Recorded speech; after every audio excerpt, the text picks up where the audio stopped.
Kami bicara kepada jiwa kami sendiri, hai jiwaku pujilah Tuhan. Kami tahu kami punya alasan untuk damai sejahtera karena Tuhan tidak punya rancangan celaka.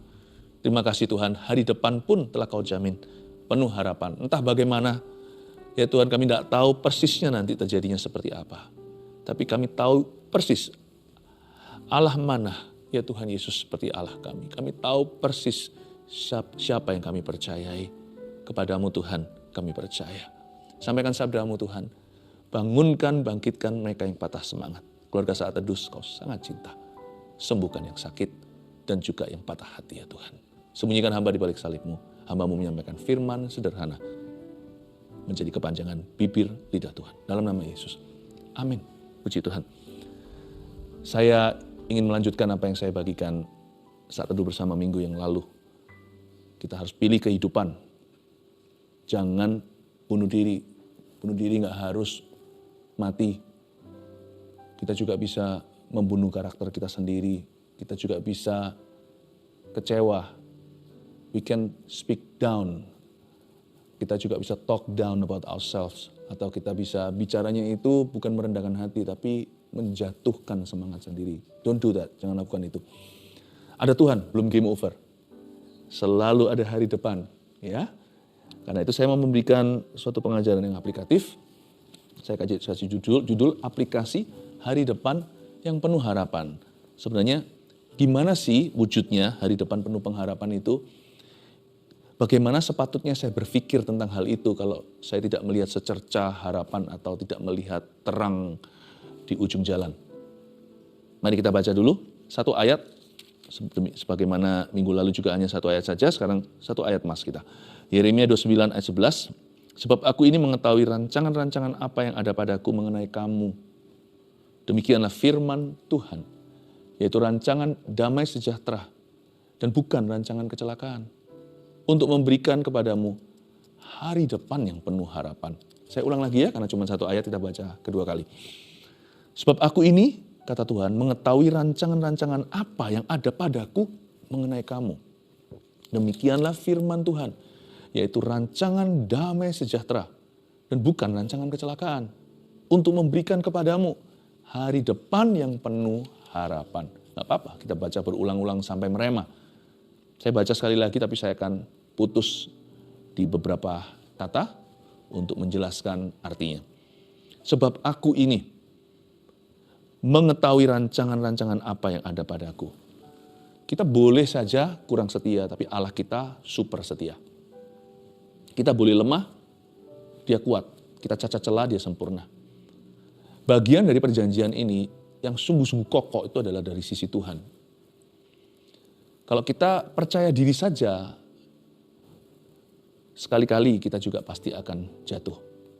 Orang bisa confident-nya itu jedok banget, sudah betul-betul maksimal. Orang begitu pun suatu hari bisa putus asa. Karena itu Tuhan tidak suruh kita percaya diri, Tuhan suruh kita percaya Dia. Kalau kita melihat karakternya, track record-nya dari sejak Israel, bahkan dari Nuh, Abraham segala, kita tidak punya alasan untuk ragu. Tapi kalau kita lihat diri sendiri, kita akan bimbang.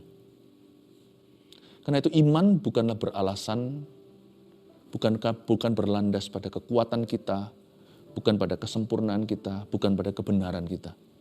Iman itu harus bertumpu pada karakter Allah dan janji-janjinya. Itu nggak goyah. Bahkan kalau kita dari sisi perjanjian, sisi manusia, dari sisi kita perjanjian dengan Allah, kalau kita salah pun, Tuhan disiplin kita, Tuhan bentuk kita, tapi Tuhan tidak akan menyerah. Jadi saya itu tidak boleh putus asa, bukan karena saya itu selalu bisa menemukan solusi, bukan karena selalu ada jawaban. Saya nggak boleh putus asa karena saya punya Tuhan. Karena ada Tuhan, belum selesai hidupku. Jangan sampai kita itu kecentok betul-betul menabrak tembok, namanya circumstances atau keadaan, lalu kita buntu, lalu di situ kita merasa this is the end of me, inilah akhir segala sesuatu. Nggak boleh. Karena karakter Allah tidak berubah. Dan Tuhan itu selalu ada jalan. Dan Tuhan berkata, sebab aku ini, dia menunjuk pada dirinya. Dia tidak menunjuk pada perbuatan kita, bukan pada rapor kita. Rapor kita ada biru, ada merah, tapi rapor Tuhan biru semua. Dia berkata, sebab aku ini, look at me. Tuhan bilang, lihat aku. Anak bisa menyerah, papa pasti berjuang untuknya. Pernah lihat anak yang sakit? Dia sesekukan sudah makan air matanya sendiri. Di rumah sakit, mungkin dia diinfus. Anak itu bisa panik di atas ranjangnya karena dia tidak tahu apa yang terjadi dengan dirinya. Kenapa dia merasa menggigil, dingin, apalagi anak balita, tidak bisa mengutarakan rasa sakitnya di mana. Papanya di luar, gegeran sama dokter dan suster. Ini ayah manusia. Bapamu di sorga tidak perlu gegeran sama siapa-siapa. Di balik tirai itu, dia mengusahakan damai sejahtera hidup kita. Di balik itu, tidak kelihatan mata kita. Allah kita merancangkan sesuatu yang baik dalam situasi kita yang terburuk. Anak itu hanya bisa nangis-nangis melulu. Di luar sana, papanya usahakan obatnya datang. Papanya lagi rebutan kamarnya yang terbaik atau jam operasi jika diperlukan. Anak itu diperjuangkan mati-matian. Kalau anak itu butuh sesuatu misalnya transplantasi organ, papanya pasti mau menaruh nyawanya untuk anaknya. Bukankah Yesus sudah naruh nyawa untuk kita di Golgota? Bukti sudah diberi. Kurang apa lagi kalau dia mau mati untuk kita, masa hari ini dia masih curang? Masa hari ini dia masih punya pikiran buruk atau negatif atau awas lu, habis ini aku akan lukai kamu. Aku memberimu telur busuk. Kamu minta roti, ku kasih batu, ku kasih kalajengking, ku beri ular. Kalau putranya yang tunggal aja tidak disayangkan, Tuhan berikan begitu rupa cuma-cuma waktu kita masih berdosa. Masa sekarang hidup kita sehari-hari dalam pergumulan yang kita hadapi, Tuhan masih mau curangi kita, atau Tuhan punya niat jahat? Nggak mungkin lah ya. Sebab aku ini tuh kalimat itu luar biasa, meskipun hanya 3 kata.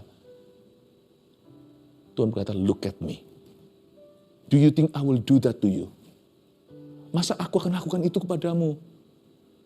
Allah itu baik.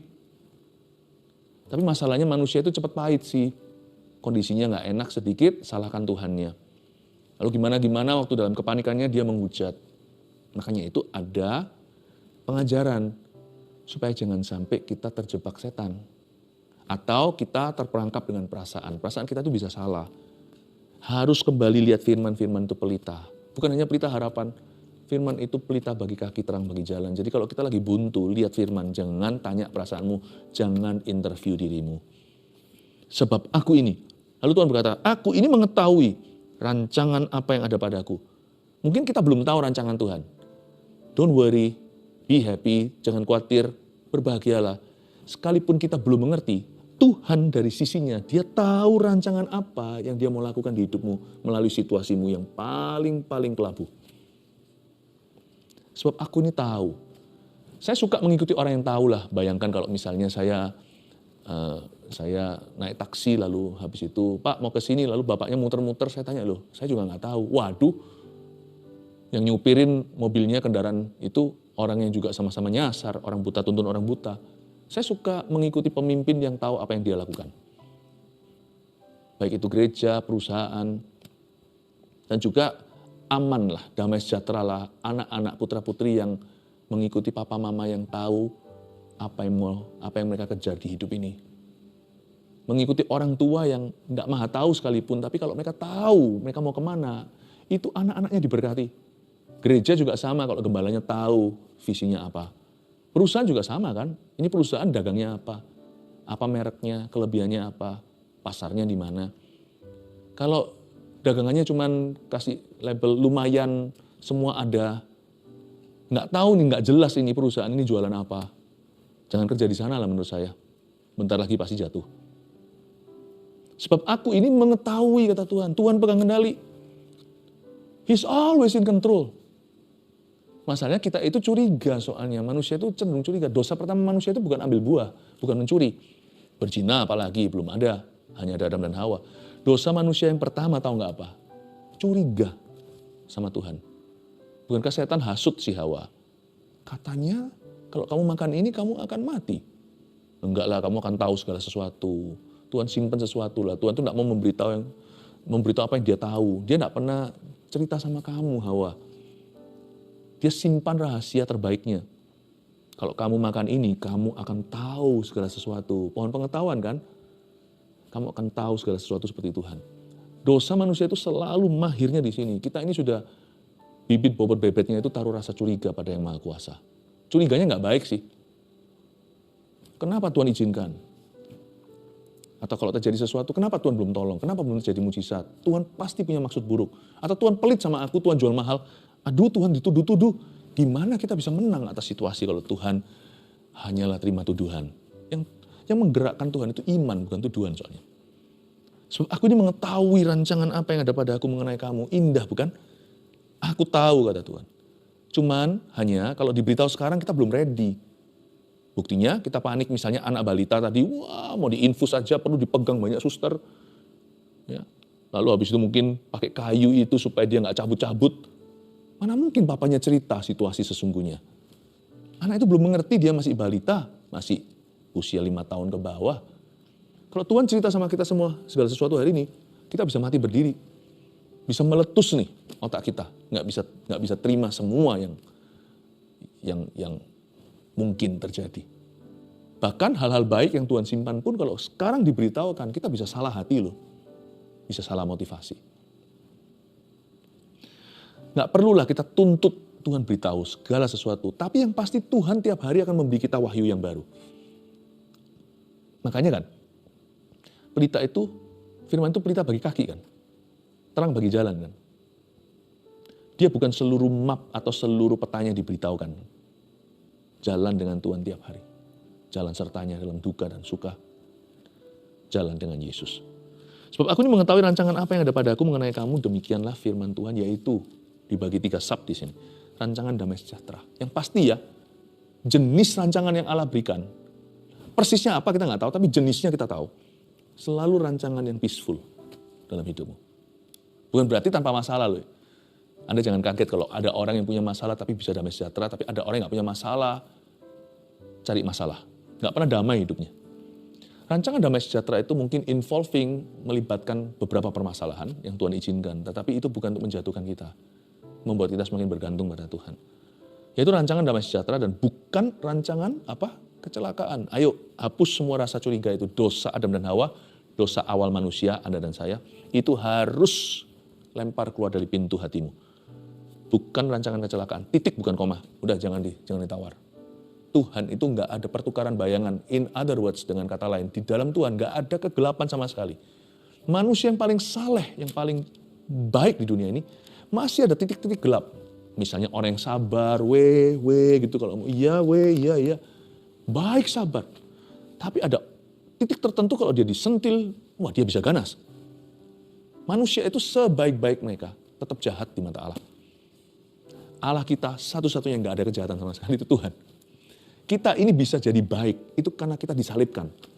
Karena Roh Kudus kontrol hidup kita, hidup oleh roh bukan oleh daging. Tapi kalau kita lepas kendali semuanya, tanpa Tuhan, kita semua akan jadi berangas, kita semua akan jadi buas.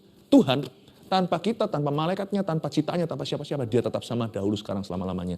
Tak pernah berubah, tak ada pertukaran bayangan. So, lempar di luar pintu hatimu. Sudah yang namanya rancangan kecelakaan itu nggak ada sama sekali. It does not exist in God. Tidak ada sama sekali. Tidak ada eksistensinya di dalam Allah itu sama sekali. Nggak ketemu.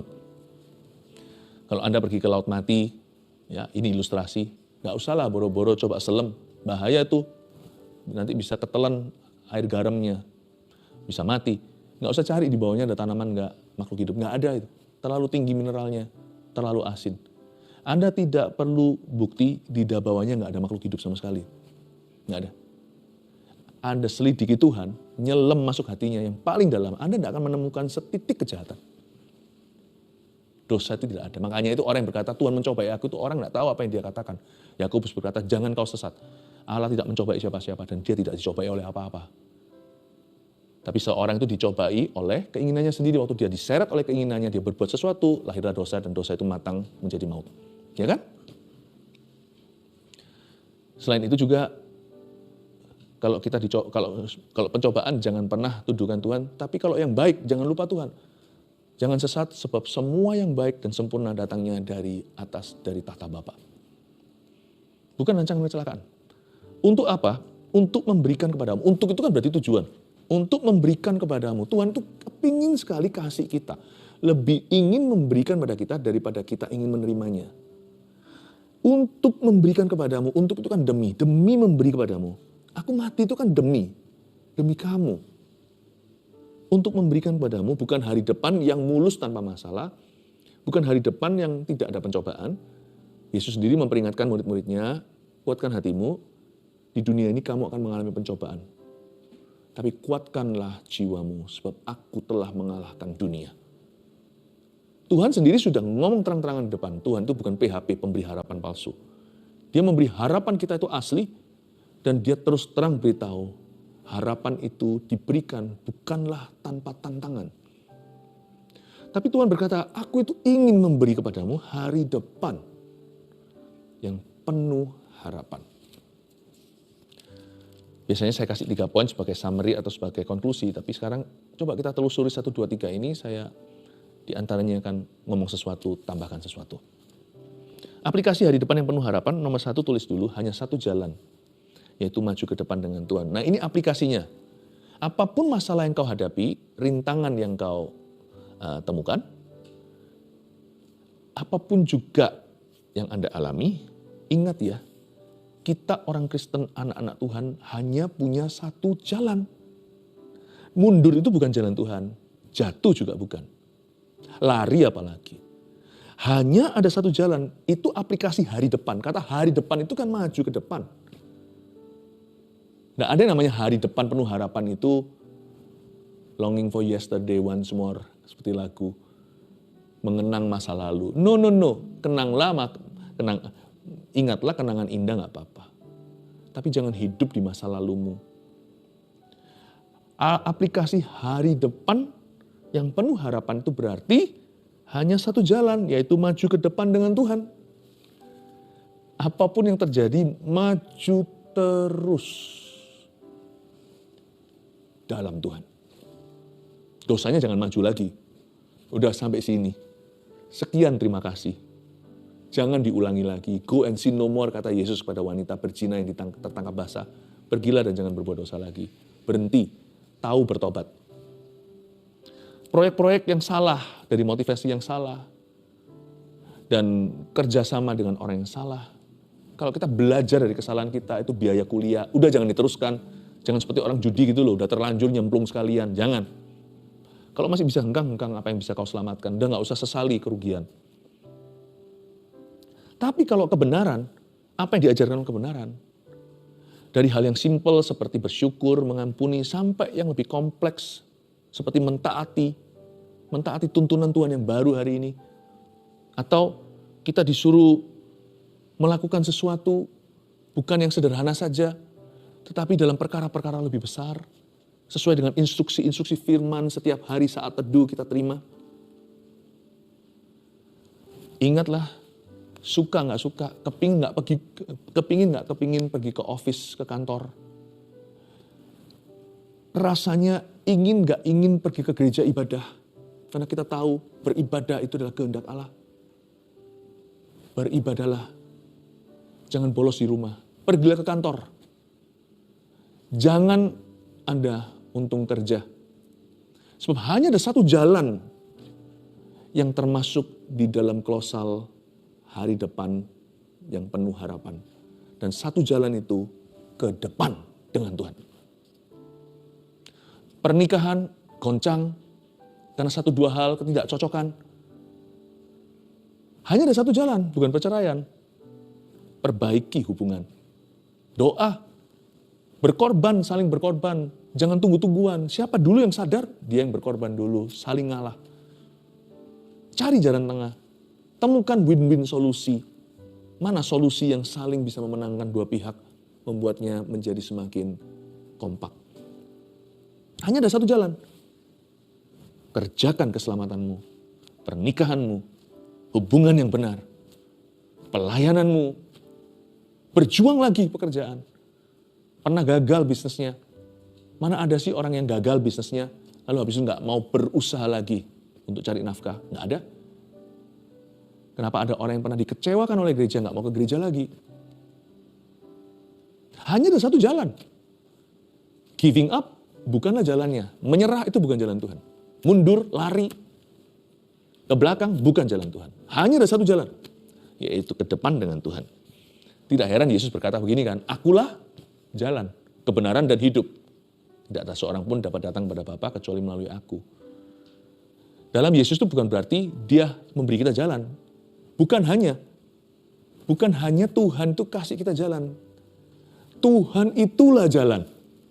Kalau kita sudah nggak punya jalan lagi, jalan buntu di depan, cari Tuhan, pasti ketemu jalan. Entah jalan lama dibuka lagi, atau jalan itu selalu ada di situ tapi kita nggak sadari. Tiba-tiba mata rohani kita dicelikkan untuk melihatnya, atau bahkan Tuhan membuka jalan baru, sekalipun di depan kita tadinya tutup pintu. Akulah jalan, kebenaran, dan hidup. Tambahin satu lagi ya, supaya Anda semakin lengkap pewahyuannya. Dari semua perlengkapan senjata Allah yang dituliskan oleh Rasul Paulus di Efesus pasal 6, tidak usah dibuka. Semua itu lindungi bagian badan depan. Yaitu baju sirah keselamatan, itu kan seperti vest atau vest anti peluru. Rompi anti peluru. Ketopong keselamatan, ya, melindungi skull atau tengkorak kepala kita. Pedang roh. Lalu habis itu perisai di depan. Cuman ada satu yang tidak dilindungi. Coba renungkan. Tidak ada yang namanya, tidak ada yang namanya perisai punggung, itu nggak ada.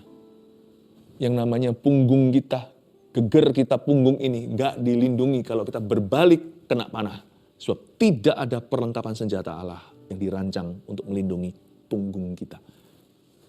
Jadi Tuhan selalu menakdirkan anak-anaknya maju, hadapi, jangan sendiri, hadapi dengan Tuhan Yesus. Tapi kalau mundur, pasti kita kena panah api. Hanya satu jalan, yaitu maju ke depan dengan Tuhan. 2, aplikasi hari depan yang penuh harapan adalah hari depan selalu lebih baik dari masa lalu yang kelam. Maksudnya apa sih? Saya beritahu ya, value ya, nilai ya. Hari depan dan masa lalu itu mana yang lebih punya value, punya nilai? Hari depan lah, karena hari depan belum terjadi. Apa aja bisa terjadi, yang buruk maupun yang baik. Masa lalu hanya kita bisa ingat atau kita berusaha lupakan, misalnya trauma. Masa lalu itu, sebaik-baik masa lalu, itu sudah lalu. Udah gak relevan lagi. Seburuk-buruk masa lalu, dia masih bisa menghantui pikiranmu, tapi dia sudah gak ada di depanmu. Kenapa? Dia masih mendiktemu. Berarti yang ini sudah maya. Yang di depan itu nyata.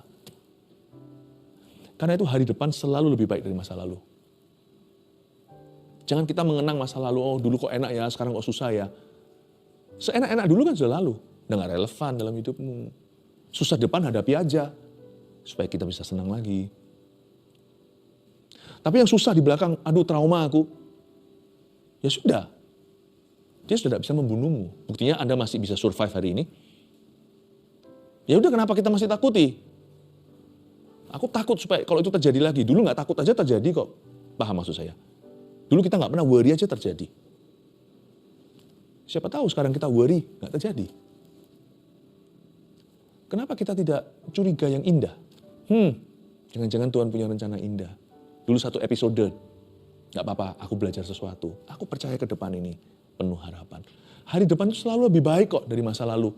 Apalagi masa lalu yang kelam. Dan mungkin beberapa di antara kita merasa seperti hidup kita ini sudah jatuh banget. Udah jatuh tuh sudah sampai bottom line, udah sampai kepada jatuh ke dasarnya. Sudah benar-benar itu nyemplung ke jurang. Terjun bebas ke sana. Rasanya kondisi hidup kita seperti itu. Coba renungkan. When you hit rock bottom, waktu kita itu sampai ke dasar jurang. Hanya ada satu jalan sih.